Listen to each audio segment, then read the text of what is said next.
Feelings are brought up the way you're brought up. If there's a scarcity of fish or coconuts, they prize it. They put a value on it. If you don't understand that, if it rained gold for 2 days, people would empty all their drawers and fill them with gold. They fill the cellar, the attic, everything. But if it kept raining gold for a year, they'd sweep it out of the house. Do you understand that? Scarcity determines how you behave. Parents sometimes from a scarcity country tell their children to eat everything in the plate. There's starving people out there. You got to appreciate it. For kids brought up in America, very few have known such scarcity, although some do live in scarcity. So scarcity sets your attitude. If you're brought up in abundance, your father has an orange grove, and somebody gives you an orange, you say, no, it's not important to you. If you begin to run out of water, they'll charge you $1 for a glass of water. Before that, there was lots of water. Today we have floods. I'm sure you've read about it. We don't even harness the floodwaters directed to storage basins. Most of our values and behavior is shaped by scarcity. Little girls get married, have a house, 2 children, maybe a little boy, little girl, and little girls don't climb trees, and they don't do certain things until they get married. The guys are brought up and says, screw around whenever you can. And the girls are, well, I don't do that, see. So boys have confusion, lots of confusion. So I wondered when I was 21 whether that's natural or unnatural. I said, I don't know. So I got a job on a boat, worked my way to Hawaii, and I worked my way to Tahiti. And when I got there, the Chinese owned the stores and had a money system going. So I said, do you guys know any out islands that are very primitive, where people aren't educated in schools? Oh, they said there's a whole chain of islands about 1,000 miles east of Tahiti. It's called Tuamotu. So I got there with mirrors and beads. I was going to give the mirrors and beads to the natives to say I come as a friend. That's what it meant to me anyway. But they were already in my thatched hut about 3 hours after I got there, giving out my mirrors and beads to one another with a great big grin on their face. And I said, you know, what's going on? I was normal then. Normal means fucked up. What's going on? And they said, you have too many. I did have a lot of mirrors and beads. I didn't understand that until 3 days later. The old folks were pulling in a net full of fish, and they threw fish to anyone standing there. Just didn't say, you owe me $5, you owe me $20, nothing. They just shared it. There were so many coconuts and bananas, nobody gave a shit how many coconuts you ate. And nobody ever stole coconuts or bananas. Thieves are made by this culture. Lawyers would be considered thieves in the future. So when I got to the islands called Tuamotu, what surprised me is that everybody walked around without any clothing. None. And I never saw a male stare at a female body, only the others. They were nude, swimming nude, ever since they were babies. So there were no peeping toms. Nobody would stare at a female and say, hey, get a load of that. That's learned here. In an island where everybody walks around nude, nobody says, hey, get a load of that. Do you understand? And nobody develops a fetish. Let's say that on the islands there were no fetishes.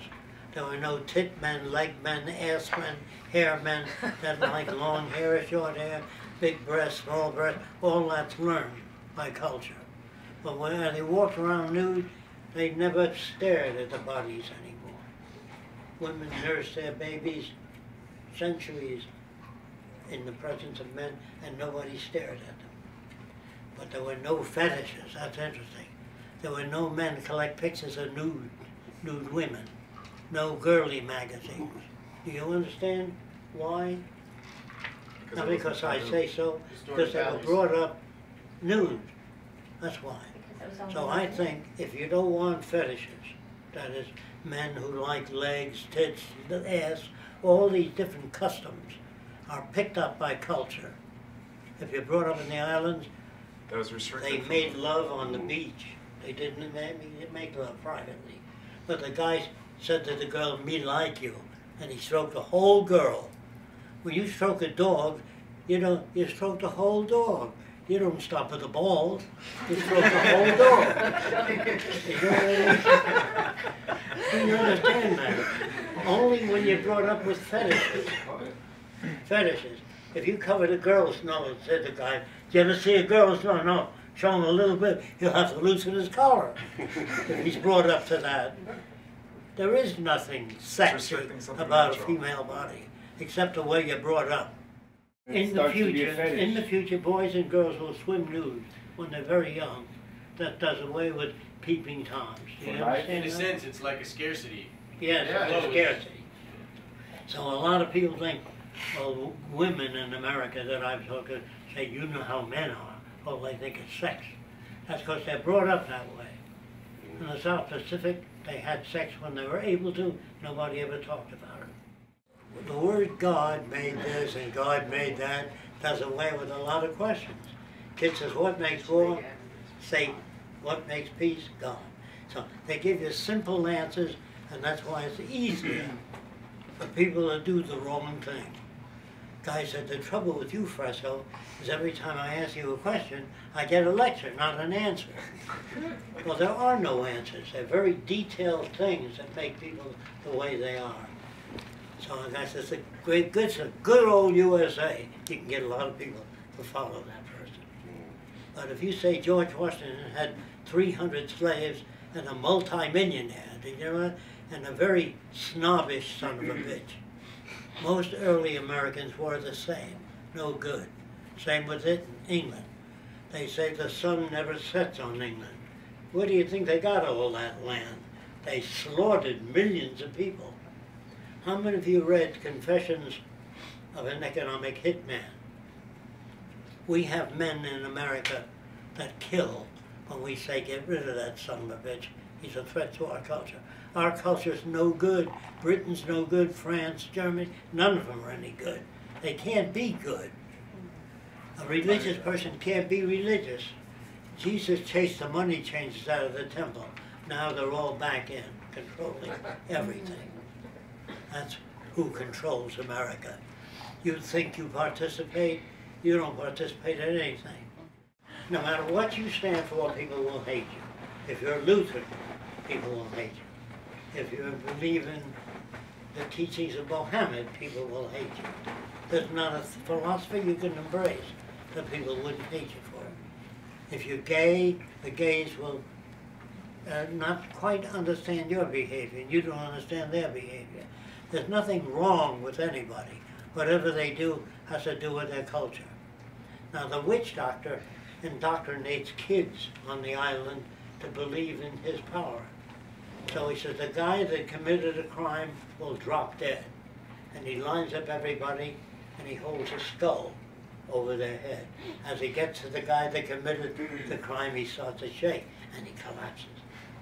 You can be brought up to hate anybody, Filipinos, Jews, Swedes, everybody, and nobody. Depends on the way you're brought up. Now, is there such a thing as Arab characteristics? No. Only features. All you inherit is the type of nose or the ears or the head shape of, or the eyes of the Oriental.